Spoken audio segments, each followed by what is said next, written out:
I have to admit, I was a bit skeptical when I first laid eyes on the Whynter cooler BWB-2060FDS. I mean, I've seen my fair share of wine fridges before, but this one looked almost too good to be true. The sleek design and stainless steel finish made it look like it belonged in a high-end kitchen, but I wasn't convinced it could deliver on its promises. That was until I plugged it in and started using it, and I quickly realized that this cooler was the real deal. If you're interested in learning more, be sure to check out the link in the description for the full product details on Amazon. One of the things that really sold me on this cooler was how quiet it runs. I set it up in my kitchen nook, right next to the sink, and I was amazed at how unobtrusive it was. The compressor kicks on from time to time, but it's barely louder than the hum of my regular fridge across the room. That's a huge plus if you're like me and like to entertain guests in your home. There's nothing worse than having a noisy appliance disrupting the conversation and ambience. My wife used to complain every time I opened the door on our old wine fridge, because the compressor would roar to life like a jet engine. But with the Whynter cooler, those days are behind us. Another feature that I've really come to appreciate is the dual-zone setup. The left side of the cooler is dedicated to wine, and it keeps my reds at a steady 55 degrees Fahrenheit and my whites at 45 degrees Fahrenheit without any wild fluctuations. The right side, on the other hand, is more of a catch-all for drinks like soda, craft beer, and even the occasional energy drink for when the kids come home from school. I love that I can set each zone independently, so I'm not wasting energy cooling my soda cans down to wine temperatures. It's one of those little things that makes using the cooler feel effortless and convenient. The adjustable shelves are another win in my book. They slide out on smooth metal tracks, and the dividers are removable if you've got a taller bottle or a 2-liter of soda that you want to stash.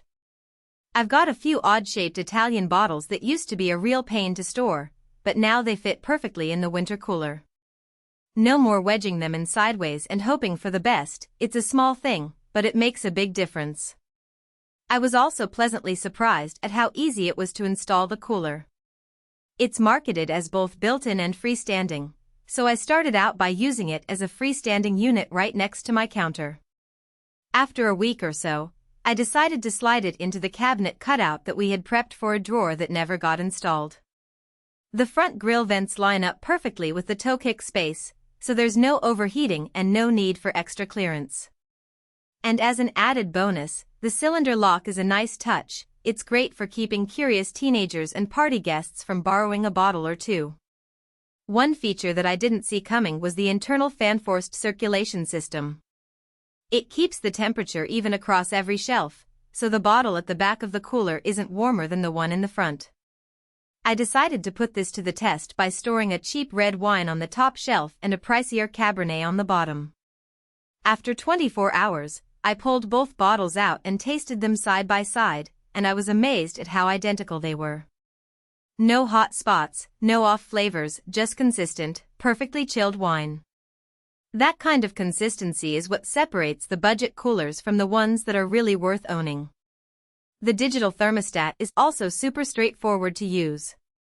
You get a single knob for each zone, plus a little LCD readout that tells you exactly what's happening inside the cooler.